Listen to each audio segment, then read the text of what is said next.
A graça e a paz. Amém, irmãos? Põe a sua mão então no seu coração nesta hora. Declare comigo e diga: eu creio que a chama de Deus, do seu Espírito, está aquecendo o meu coração.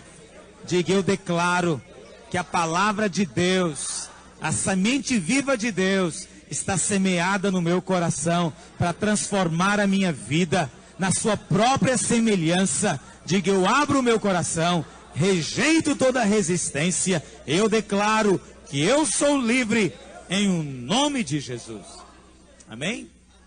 Podem assentar. Nós estamos ministrando no livro de Gênesis. Estamos conhecendo a respeito do plano da redenção de Deus, da história da redenção. E na última reunião, nós paramos no capítulo 2. Nós falamos a respeito da criação do homem. Como o homem foi criado. Então eu gostaria de retomar para que você possa compreender. Então abra em Gênesis capítulo 2, no verso 4. Esta é a gênese dos céus e da terra, quando foram criados, quando o Senhor Deus os criou. Não havia ainda nenhuma planta do campo na terra, pois ainda nenhuma erva do campo havia brotado, porque o Senhor Deus não fizera chover sobre a terra, e também não havia o homem para lavrar o solo. Olha que interessante. Nós precisamos da obra criadora de Deus, mas precisamos também da cooperação do homem para lavrar o solo. É Deus que criou todas as coisas, mas sem o homem, o potencial pleno não é alcançado. Percebe? Coisa preciosa isso na Bíblia. Quer dizer, Deus havia criado toda a erva, Deus havia criado todas as coisas, todo o sistema, não é, ecológico já estava estabelecido. Entretanto, a palavra de Deus diz, mas Deus ainda não fizera chover, porque ainda não tinha um homem para lavrar a terra. A terra precisa de ser lavrada. Qual que é a diferença? Veja bem, o pleno potencial de uma semente, ele exige a cooperação do homem. Você é uma semente. Deus é um Deus de potencial. Amém, meus irmãos? Deus é um Deus de potencial. Todos nós temos um potencial nele, em Deus.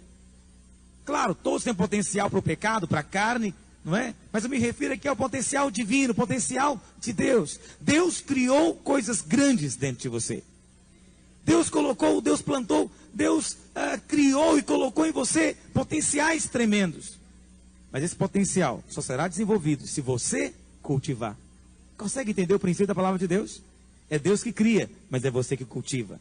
Deus dá para você o dom, mas todo dom que Deus dá para você é em forma de semente. É em forma de semente. É você que tem que depois plantar, cultivar, para que essa semente possa desenvolver. Dizem que é uma parábola, mas dizem que certa vez Deus enviou uns anjos para abrir um grande armazém, para vender de tudo que os homens precisassem. E então, as promessas das vendas eram extraordinárias. Você podia ter o que você desejasse.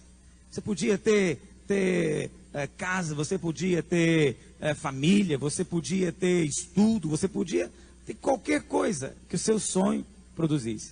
E foram feitos então os anúncios, os anjos anunciaram. E os homens vieram então para adquirir. Mas o anúncio dizia algo interessante, que era tudo de graça. Nada ia ser vendido. E quando as pessoas chegaram então naquele armazém para comprar ou para receber aquilo tudo que havia sido prometido, então os anjos saíam distribuindo semente para as pessoas. E elas ficaram assustadas, dizendo, mas espera aí, isso aqui é só uma semente. Aí que eles disseram, na verdade é assim, as coisas de Deus são apenas semente. Agora cabe a você plantar, aguar e cultivar. Depende de você se a semente vai atingir o pleno potencial. Não é mais de Deus. Deus já plantou a semente no seu coração. A semente de vida foi plantada. A semente de vida foi colocada em você. Se você vai atingir ou não a maturidade, depende de você. Porque é você que decide crescer ou não crescer. Sementes de dons foram colocadas em você. Mas se esses dons vão frutificar, se eles vão crescer, depende de você. Deus colocou o homem na terra para cultivar a semente que Ele dá para você. Quantos receberam sementes de Deus? Eu recebi sementes de Deus. E eu estou aqui hoje, na verdade, cultivando uma dessas sementes que Deus me deu. Eu quero, na minha vida, alcançar o máximo possível do potencial das sementes que Ele semeou dentro do meu coração, dentro do meu espírito, pela sua vida. Eu sei que Ele o fará pelo seu poder. Amém, meus irmãos? Verso 6. Mas uma neblina subia da terra e regava toda a superfície do solo. Então formou o Senhor Deus ao homem do pó da terra. E é bom sempre lembrar isso. Deus formou o homem do pó da terra. Por que Deus fez o homem do pó da terra? Eu falei na última reunião. Porque Deus não está interessado em criar super-homens. Muitas vezes a nossa espiritualidade é muito super, é muito extraordinária. Deixa eu dizer algo para você. A espiritualidade de Deus, ela é sempre humana, saudável, gente, frágil. Porque o poder de Deus se manifesta na fraqueza. Deus então criou o homem do pó da terra, ele soprou nas narinas fôlego de vida, e o homem passou a ser alma vivente. Aqui no verso 7 temos as 3 dimensões do homem. Deus criou o seu corpo do pó da terra, primeira dimensão. Depois Deus soprou. A palavra sopro no original é espírito. Então Deus colocou um espírito de vida dentro do homem. O homem recebeu então um espírito humano. E quando esse espírito, esse sopro, entrou dentro do corpo feito do pó, dessa reação, produziu-se a alma, de maneira que a Bíblia fala que o homem tornou-se o quê? Alma vivente. E é por isso que a palavra do Senhor diz, e você pode ler, lá em 1 Tessalonicenses, capítulo 5, verso 23, o mesmo Deus da paz vos santifique em tudo, e o vosso espírito, alma e corpo sejam conservados íntegros e irrepreensíveis na vinda de nosso Senhor Jesus Cristo. Deus criou você com um corpo para ter contato com o mundo material. E Deus criou você com um espírito para ter contato com Ele, que é espírito. Deus é espírito. E a única maneira de ter comunhão com Deus é também tendo um espírito. É por isso que Deus soprou o espírito dentro de você, para capacitar você a ter comunhão com Ele. Amém, meus irmãos? Mas o homem não é só corpo e espírito, o homem é alma. Essa divisão naturalmente é apenas didática. A alma do homem é a sede das suas emoções, da sua vontade, é a sede do seu intelecto, da sua mente. Então o homem é um ser triuno. Diga, o homem é um ser triuno. Espírito, alma e corpo. Então preste atenção. Você não foi criado apenas para desenvolver o seu corpo, para comer, não é? Se exercitar. Também não foi criado apenas para exercitar a sua alma, sua vontade, sua mente, seu intelecto, suas emoções. Acima de tudo, você foi criado com um espírito capaz de conter a Deus dentro de si. Porque é no espírito que Deus quer habitar. É no seu espírito. Muitas vezes chamamos o espírito de coração, porque é a maneira como nós sentimos. Porque Deus não pode ser conhecido pelo corpo, porque Deus é espírito. Deus também não pode ser entendido pela mente, porque Deus é eterno e infinito. Mas Deus pode ser percebido, sentido e conhecido através do nosso espírito, do nosso coração. Muitos tolamente falam, cadê Deus? Quero ver Deus. Você não vê Deus, Deus é invisível.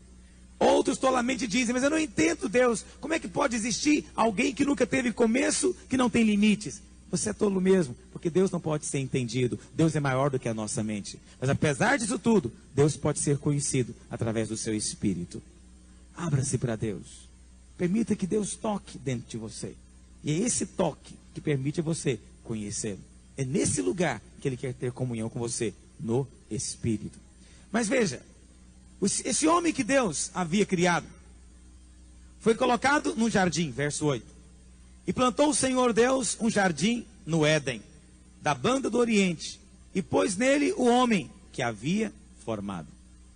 Deus plantou um jardim no Éden, porque então não é jardim do Éden, né? É um jardim no Éden. A palavra Éden, quem sabe o que significa Éden? Delícias, delícias, prazer. E nesse lugar de delícias, Deus plantou um jardim e colocou o homem lá. O fato de Deus ter criado o homem, colocado o homem num jardim, nos fala da intenção do seu coração. Deus não está atrás do seu trabalho a priori. Deus não está interessado no que você pode fazer por Ele. Deus é interessado em você. Deus quer desfrutar de comunhão com você. É mais ou menos como no casamento.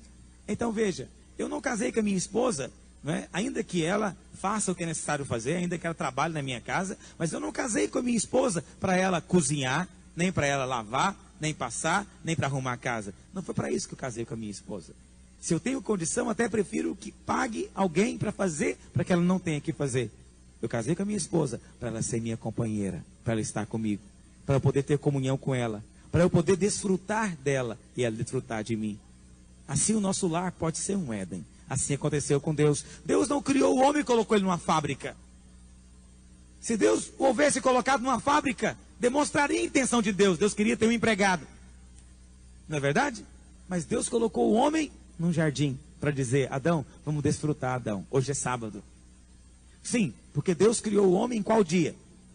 No sexto. E no sétimo ele fez o quê? Descansou. Então associa tudo.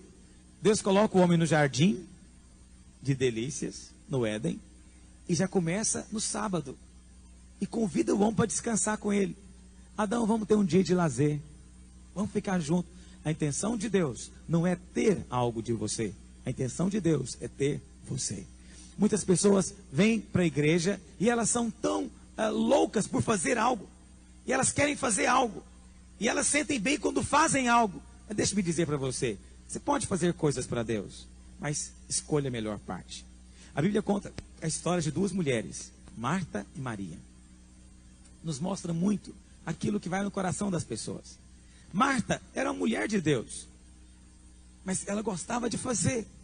Ela não estava muito interessada em sentir o toque de Deus, em ouvir a voz de Deus, em ter comunhão com Deus. Ela queria fazer algo para Deus. Então ela corria daqui para acolá, tarefada, trabalhando, produzindo, talvez cozinhando ou limpando. Mas Maria, a irmã dela, não estava preocupada em fazer nada para Jesus. Queria apenas sentar aos pés do Senhor e desfrutar dele e ouvi-lo. Marta então reclama, fala: mestre, o senhor não faz nada, eu trabalho sozinha, manda Maria vir me ajudar. E o Senhor falou o que para ela? Marta, Marta, por que você fica tão afadigada desse jeito? Maria escolheu a melhor parte. Qual que é a melhor parte? Desfrutar da presença do Senhor. Quantos querem a melhor parte na sua vida? Eu quero a melhor parte na minha vida. Agora isso significa que Deus agora não quer que façamos nada? É isso que significa? Significa então que temos que ficar à toa agora, tendo uma vida de completa passividade e preguiça? É isso que Deus quer? Não, porque Deus também colocou o homem no jardim para quê? Para cultivá-lo. Nós vamos trabalhar para Deus, sim, mas o nosso trabalho é depois. Primeiro, nós vamos desfrutar dele, ter comunhão com ele. Foi para isso que você foi criado. Você foi criado para Deus. Você foi criado para o prazer de Deus. Você foi criado não para fazer algo para ele, mas para você estar com ele. Deus quer estar com você. Você é importante para Deus. Do seu jeito, do seu talento, do seu estilo, na sua aparência. Deus quer estar com você do jeito que você é, porque você é único. Não tem outro igual a você. Jamais haverá ninguém como você. Você é único. Em toda a história, jamais houve um homem igual a você. É maravilhoso isso? Porque você é único. Deus quer estar com você e quer ter comunhão com você. E para isso foi que Jesus veio. Mas vamos avançar. Deus então coloca o homem no jardim. E a Bíblia fala então, verso 9: do solo fez o Senhor Deus brotar toda sorte de árvore, agradável à vista e boa para alimento. E também a árvore da vida no meio do jardim, e a árvore do conhecimento do bem e do mal. A Bíblia fala, em primeiro lugar, que as árvores eram agradável à vista. Isso significa que era um jardim bonito. Não era um meio de mato qualquer. Não era um matagal mal cuidado, não. Era um jardim que era bonito, era agradável à vista. Segundo, tinha árvores que era bom para se comer.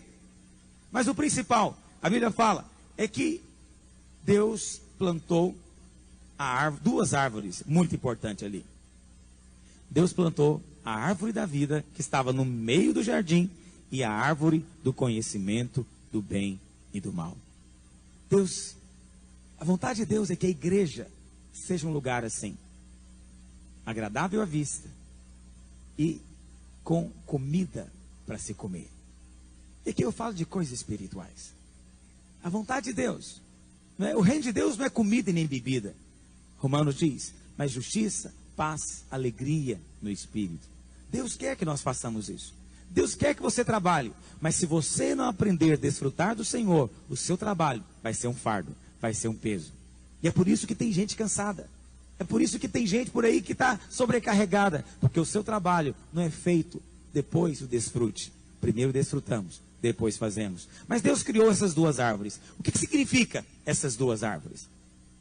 Irmãos, em primeiro lugar, quero falar da árvore da vida. O que significa a árvore da vida? A árvore da vida era a maneira que Deus havia estabelecido para Adão recebê-lo dentro de si. Veja, Adão tinha Deus dentro de si, meus irmãos? Não. A Bíblia fala que Deus vinha ter comunhão com ele todos os dias. Mas Adão não tinha Deus dentro de si. Adão não tinha. Ele foi criado com o espírito capaz de conter a Deus. Ele era um recipiente, um vaso capaz de conter a Deus. Mas ele ainda não tinha. Deus então colocou a árvore da vida para que através dessa árvore, quando Adão comesse, Adão pudesse recebê-lo. Num certo sentido, Adão também tinha que nascer de novo. Porque ele já havia nascido, num certo sentido, né, da água, vamos dizer assim, nascimento natural. Mas ainda não havia recebido a vida de Deus dentro de si. Ainda não tinha dentro de si a natureza de Deus. Ele era apenas homem. Por isso Deus colocou a árvore ali. E quem é a árvore da vida? A árvore da vida aponta para o Senhor Jesus. Quero ler com você. Abre lá em João, no capítulo 1. Olha o verso 1 que diz. Muitos sabem de cor. No princípio era o verbo, e o verbo estava com Deus, e o verbo... Esse verbo aqui, a palavra verbo é palavra no original. Logos. No princípio era a palavra. E essa palavra aqui é Jesus. E no verso 4 diz, e o verbo se fez, perdão, verso 14.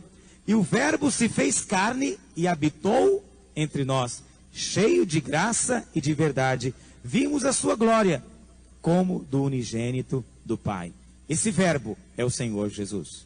O verbo habitou entre nós e se fez gente, diz a Bíblia. E no verso 4 diz o quê? Que a vida estava nele, e a vida era a luz dos homens.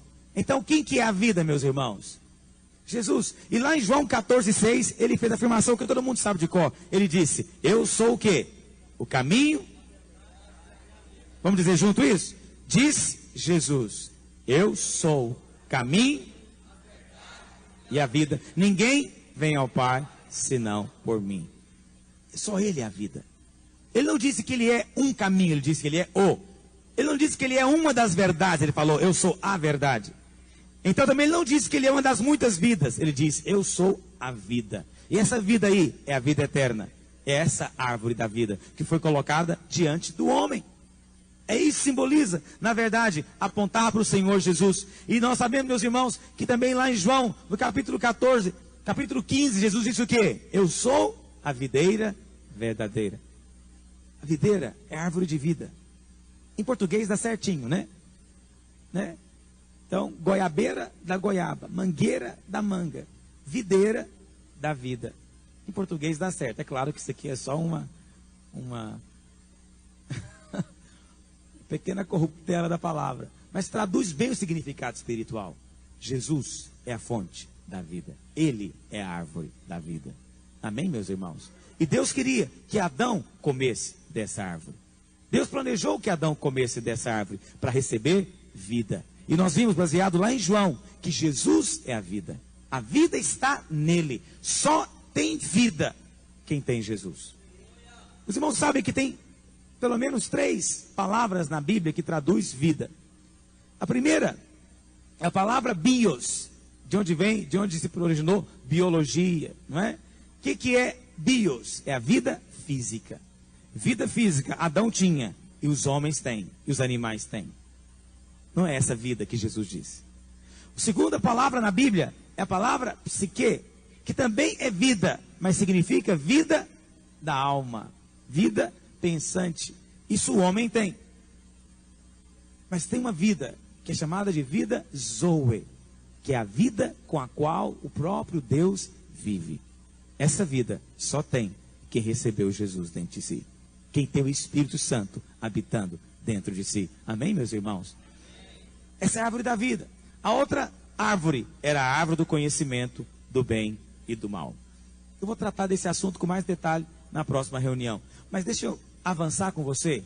Porque além da árvore, no jardim tinha uma outra coisa importante. Muitos leem a Bíblia e falam, por que será que tem uma descrição aqui de rios? Observe na sua Bíblia.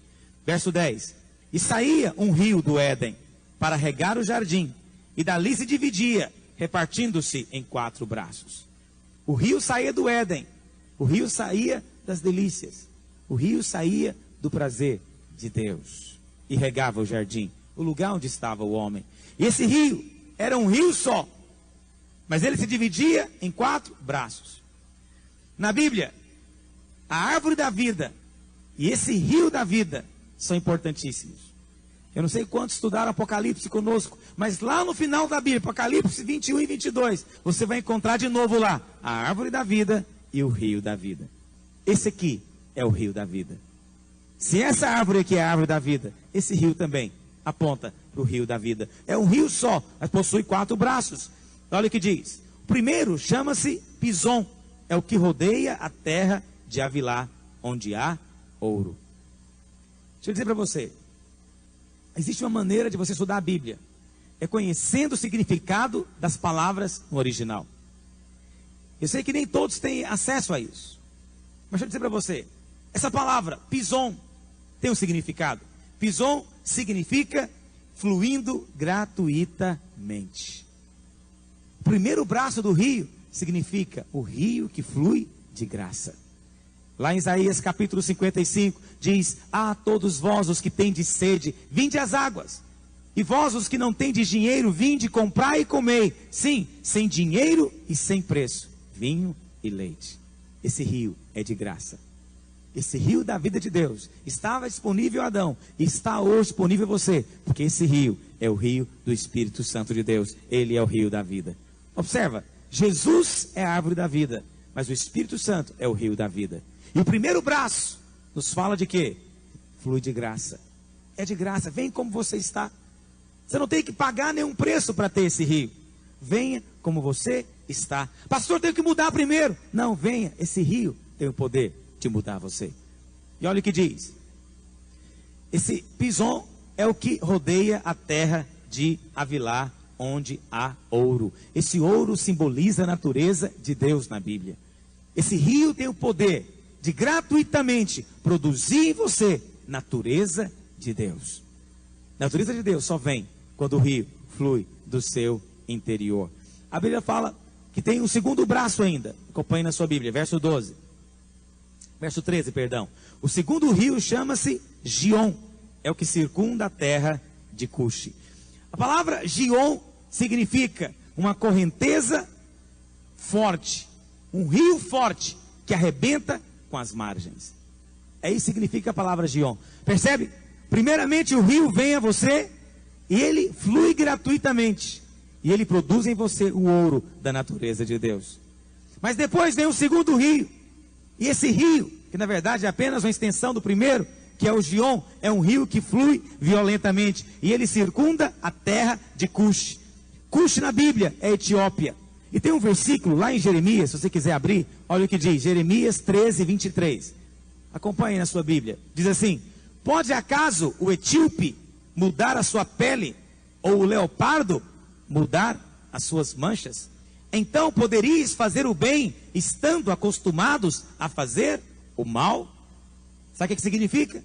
Depois que você bebe desse rio que flui gratuitamente, você recebe de um rio que transforma você, que muda a cor. A pergunta é essa: pode um etíope mudar a cor da sua pele? Não, isso é impossível. Mas o rio do Senhor tem o poder de transformar você. Pode o leopardo deixar de ter manchas? Não, mas o rio do Senhor tem o poder de tirar as manchas do pecado da sua vida.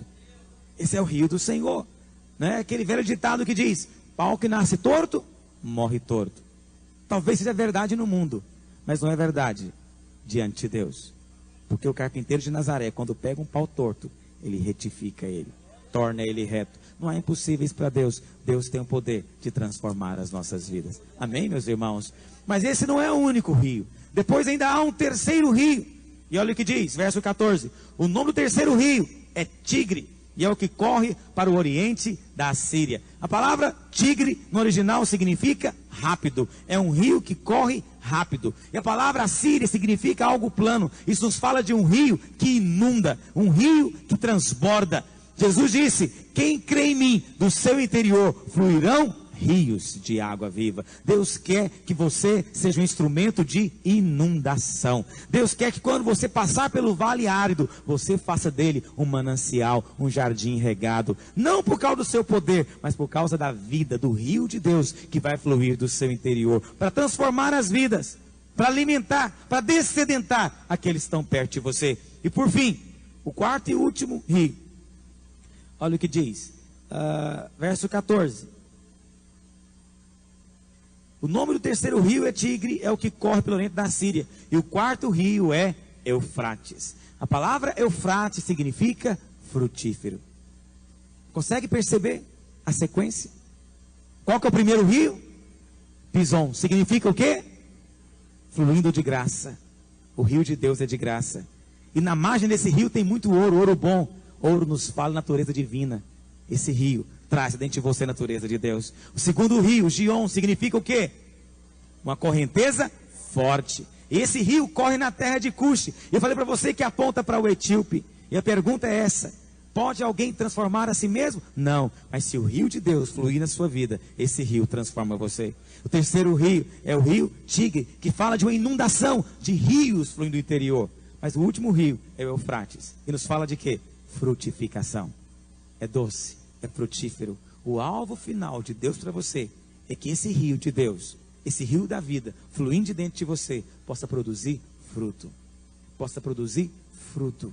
Fruto de santificação, fruto de vida, fruto de almas, fruto diante dele. Quantos sentem esse rio fluindo na sua vida? Erga sua mão para o Pai nessa hora. Diga: Espírito Santo, eu invoco o Senhor nesse dia. Flui em mim, teu rio de vida. Transforma-me, muda-me, enche-me, transborda-me do teu poder, da tua vida. É a minha oração, no nome de Jesus. Quando dizem amém? Aleluia, glória a Deus.